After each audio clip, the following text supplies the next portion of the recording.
Greetings! I am Herbert Erpaderp, and it's time for another Ask Herbert Erpaderp, the video series in which questions are directed at me, Herbert Erpaderp. Before I start answering though, I have some good news, and that is, I have now passed 10,000 subscribers on YouTube. That's pretty damn cool. Thank you to everybody who has sent congratulatory messages. When I started, I never thought I would reach this number of subscribers, and I do plan to celebrate. I will be celebrating with a stream in which I will be building the Rubicon 28mm scale Jagdpanther, and I have a second Jagdpanther to give away. Keep an eye out for a video about that. I haven't quite sorted out all of the little details, but it will be soon. For now, I offer a hearty thank you and a thumbs up, which you can't see.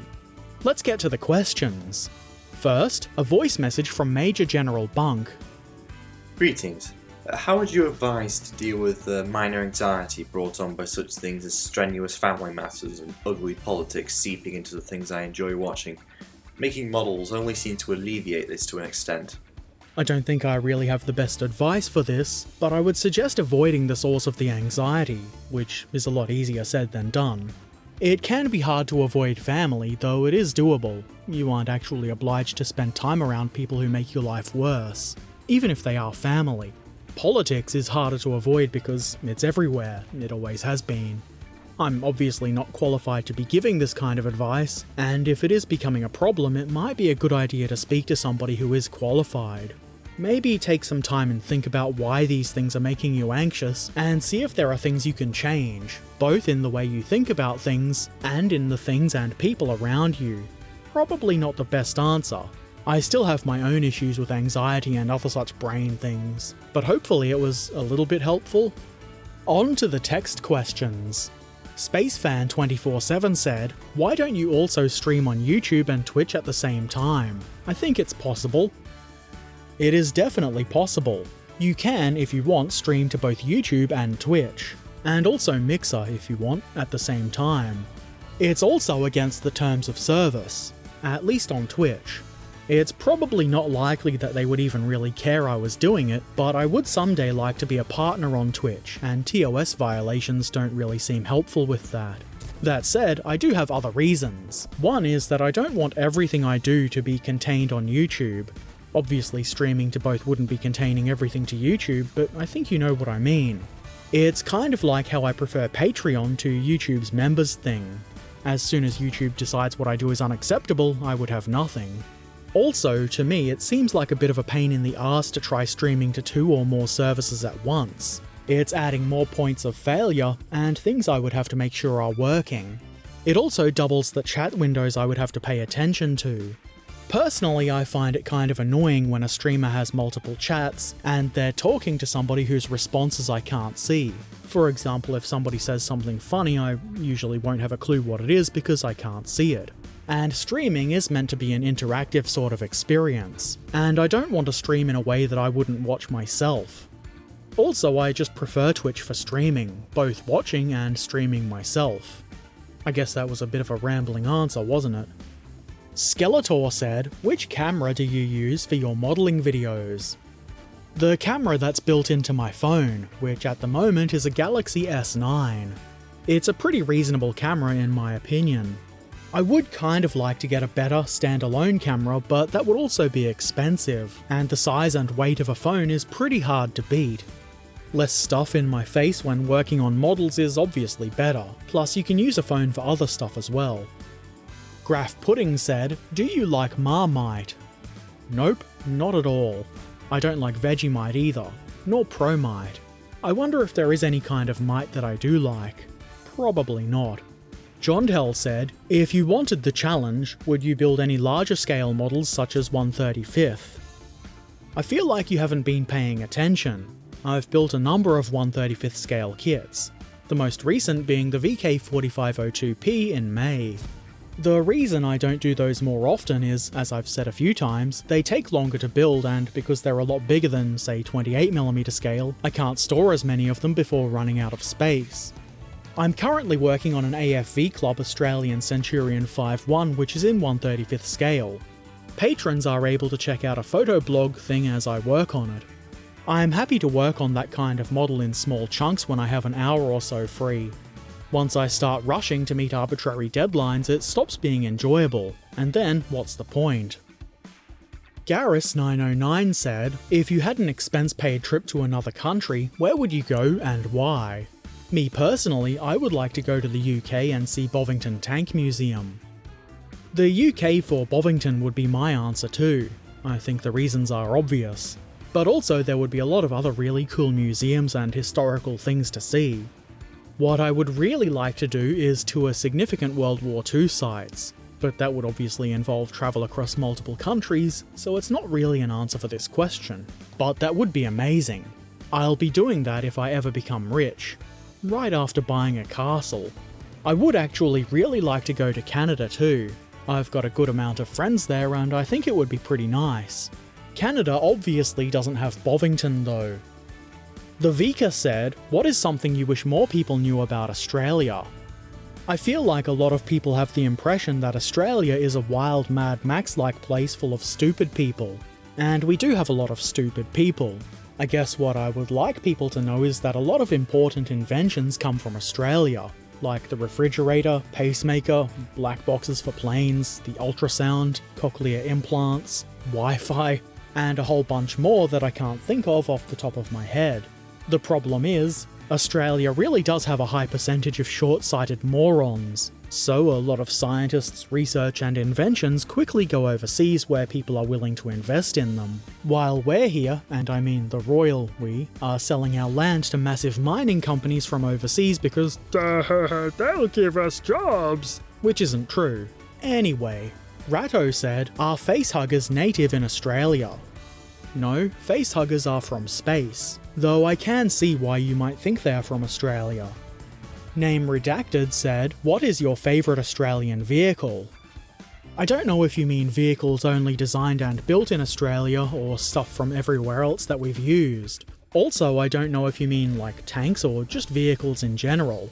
I don't really have much interest in general vehicles, so I guess my answer is the AC-1 Sentinel, being the only tank Australia has designed and built.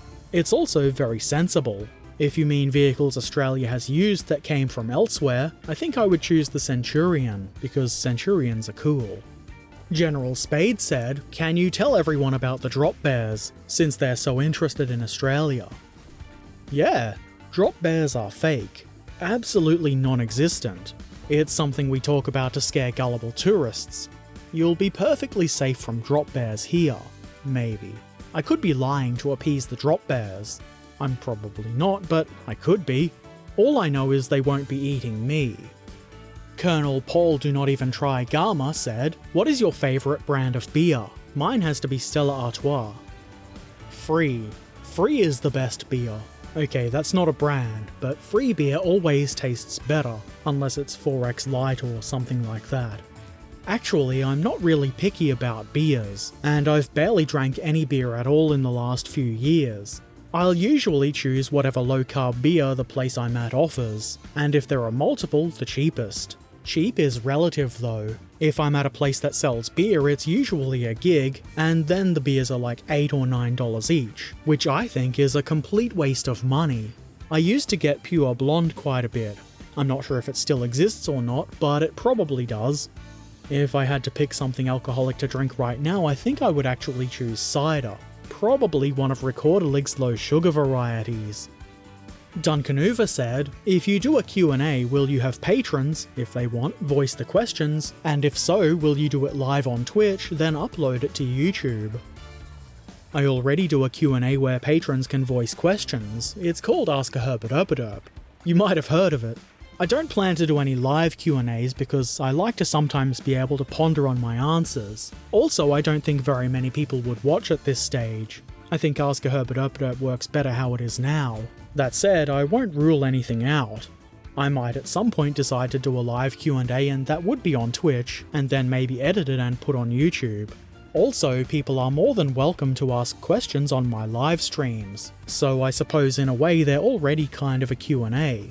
It's just not the main feature, but I do give crappy answers and bad advice on my live streams too. Badger said, what is an interesting fact about yourself that not a lot of people know? I'm not sure. I don't feel like there really is anything especially interesting about me. Not something that people don't know anyway. This is an example of a question I like having time to think about. That said, I did try to come up with something, but I couldn't think of anything interesting enough to mention. Trekan Beluvic said, if you hadn't any army for bolt action or flames of war and had to start a new one, which would be your choice? Probably Soviets, with Germans as a close second. Mostly because of the tank choices I would have. I'm glad I don't have to start a new army though. Mr. Plays 87 said, what is your opinion on small model kits for tanks and planes like 144th and other super small scales? I feel like they're just another kind of kit. They've got their place like anything else. The tanks are really likely to have awful rubber band tracks in smaller scales, unless they're super tiny like micro armor, but that's okay. You kind of expect that. They're rather good if you want a lot of models and don't have much space. I guess you could say that I'm kind of indifferent, but I do like that a wide variety of scales exist. I don't have any real preference for one over the other. Max Strike Eagle said, anything to look out for on the Tamiya 148th BF109E3? Nothing that I can think of off the top of my head. It has been a while since I built it, and my brain is old and crap. If there was anything major I would have mentioned it in the video though. I do remember it being quite an enjoyable kit to build. I'm not sure how far you would have gotten with it by now, but I hope you're enjoying or did enjoy building it. Ratto said, do you save and archive all your streams? They do all get recorded, unless I bump the record button and stop it, and that's what you see as the background video for Ask Herbert Erpaderp and the highlight videos I plan on doing each month going forward. I don't really have space to keep everything though, the files do get pretty large, so normally once I've extracted anything usable, the video gets deleted. I do think I still have all of my modelling streams so far saved, but they do take up quite a lot of space. I'm not really sure how much use it is to keep them anyway. Twitch does store past streams for 7 days I believe it is, which isn't very long, but it is nice that they do that, just in case. I do prefer my own local recordings though because they don't get muted because of music, and all of the audio tracks are separated, which makes for nice and easy editing. All of that is to say yes, they do get saved, for a time, and no, they're not archived. On last fortnight's Ask Herbert Erpaderp, Jan Tima said, what is your opinion on the song Swedish Pagans from Sabaton? By the way, you are making awesome videos, dude. Keep this up. Thank you, I will keep it up. I rather enjoy making the videos I make. I think Swedish Pagans is really good. It has a slightly odd sounding, at least odd sounding to me, vocal melody in the chorus that I rather like. It's catchy and fun. I do prefer the live versions that I've seen, both on video and in person, in comparison to the album version, though the album version is still good. I think it's just a bit better and more fun with the crowd singing along. Plus they do that live banter thing where Joachim is all like, no, we don't play that song and such. Bobbing along said, I think part of the problem is we have come to call them on and off ramps instead of acceleration and deceleration ramps. And what is the game running in the background?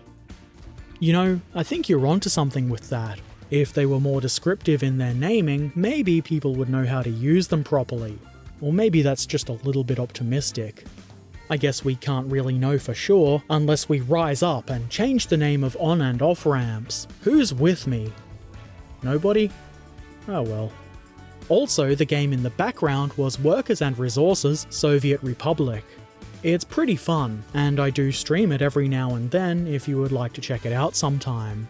In the background this fortnight, well, at the time of writing I don't know, and at the time of recording the voice I still don't know. Probably some World of Tanks. Kanye said, Germany or Russia, which has better tanks? Define better. Do you mean stats on paper? The real world often doesn't care about stats on paper, and I don't either really. Do you mean best in terms of speed and ease of construction, reliability, combat stats? Does that also include supporting forces?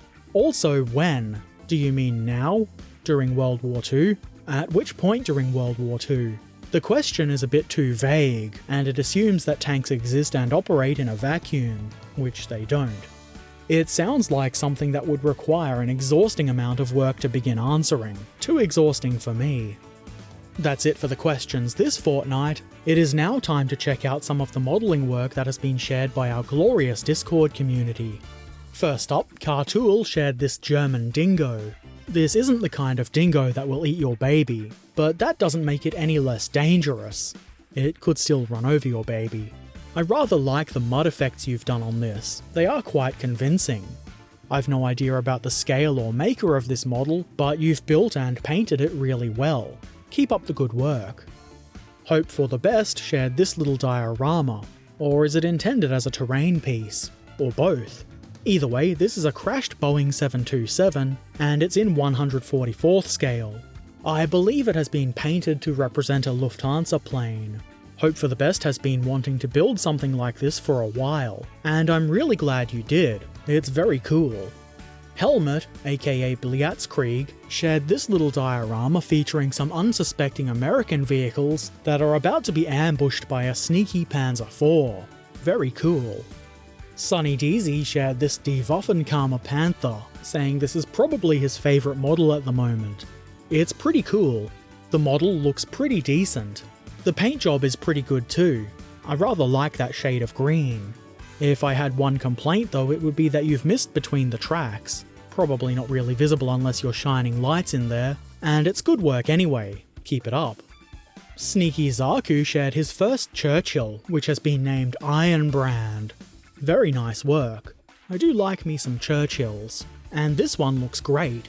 I'm sure the rest will be even better, assuming you mean to paint more of these. Awesome. The Big Boy shared this image, saying, "I think I'm going crazy," and I can see why that might be. But that photo etch looks really good. I can't identify the ship because, of course I can't, but I'm excited to see the final result. Major General Bunk has scratch-built an engine grille for this 1/72nd scale Vickers 6-ton. I do enjoy seeing projects like this. It's almost always possible to change a model so that it's more like what you want. Good work. This is another one that I'm excited to see the final result on. Trekan Beluvic shared this M5 half-track, which is the second vehicle for a British motor platoon he painted for a friend. It's a 15mm scale model from the Plastic Soldier Company, and it's very well painted. Nice colour choices. Keep up the excellent work. Monol shared this glorious and mighty Warhammer 40k T34 kit bash, saying, because why not try it? I agree, why not try it? I think this looks awesome and is way over the top, like pretty much everything in the 40k universe. Awesome work, I look forward to seeing it painted. Burner 581 shared this work in progress on one of his Knight Amigas? I don't know how that is meant to be said. These look amazing, and I really like the purple colour. It would be great on its own, but it works very well with the yellow colour. Very nice. The checkers on that shoulder guard are cool too. Awesome work. Name Redacted has finished this Revell AD1E Sky Raider. He says it's definitely not his best model, but it has turned out pretty decently, and I'm inclined to agree. It's pretty good. I believe this is the kind of plane they strapped a toilet to as a bomb during Vietnam, I think. I guess that's not super relevant here, but it's funny and I'm glad this reminded me of it. Duncan Hoover shared this Zagok, which he's calling Zork. I think I said Zagok right? I think Zork is a pretty good name for it. I don't know anything about this or where it comes from, but I do think the head area, if you can call it that, looks pretty interesting. It reminds me of a plane. Can this guy fly? It's pretty neat. And that's it for the modelling this fortnight. That's also it for this episode of Ask a Herbert Erpaderp. We'll do the arts and crafts thing next fortnight, so if you've got some art you want to share, be sure to post it in the arts and crafts channel. As always, thanks to everybody who shared their modelling work, and of course thanks for the questions. If you've got a question, I'm sure you know where it goes. I'll be back again next fortnight, and before that with more modelling videos. If you haven't already, why not subscribe, follow, ring the bell, and all the other things you do on YouTube and social media. Links to all of the things including my Patreon and Twitch channel are in the description below. You can find the join button down there somewhere too. And as always, I shall return soon, so until then, be excellent to each other, and thanks for watching. Farewell.